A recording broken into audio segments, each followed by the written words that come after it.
Je m'appelle Sylvain Buzine, je suis le commissaire de l'exposition Zéphyr Buzine Designer. Je suis également l'auteur du catalogue.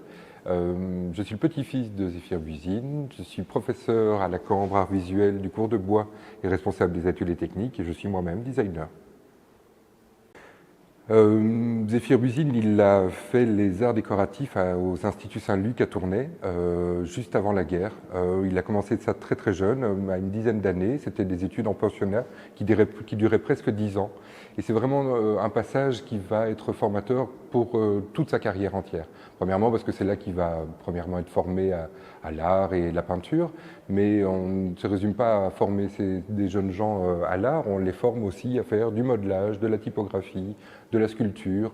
On les forme aussi à l'art sacré, on leur donne un cours de liturgie qui est vraiment très très important. Enfin, en tout cas, on fait d'eux des jeunes gens aptes à travailler dans tous les chantiers et aussi des jeunes gens qui sont capables d'entreprendre tout. Alors, une fois qu'il a terminé le Saint-Luc, il va se remettre à peindre. C'est vraiment son désir de se faire reconnaître comme peintre qui va reprendre le dessus.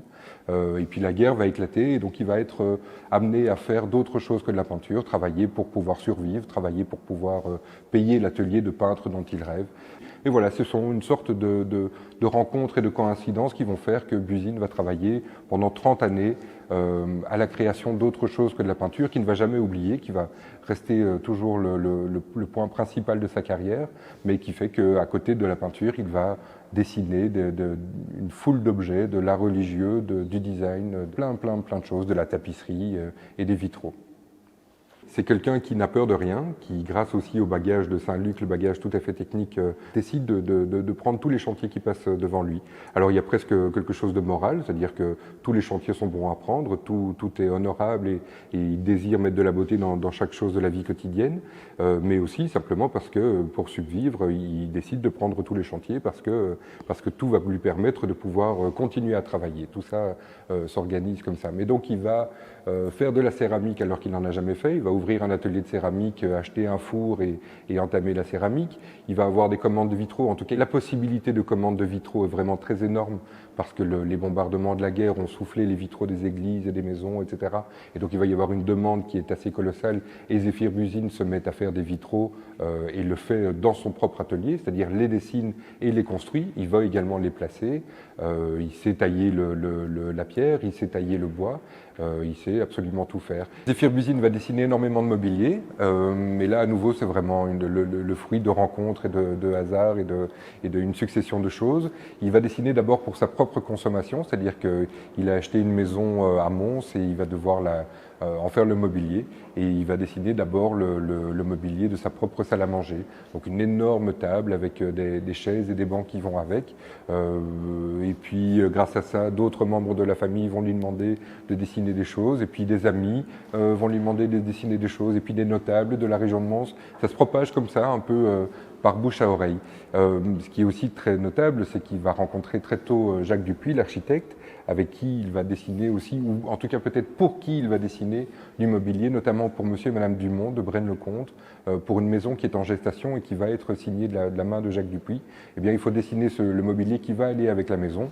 Et Dupuy agit un peu comme un directeur artistique, il donne des consignes, il fait des croquis sur des coins de papier et il laisse le soin aux autres, notamment à Buzine et Buzine aux artisans qui vont réaliser le mobilier, de faire toute la mise au propre de ce mobilier qui est vraiment extraordinaire, avec des lignes très, très intrigantes, très, très démonstratives, qui est parfois bien différente de ce que Buzine dessine lui-même pour sa propre consommation ou pour les amis ou pour la famille.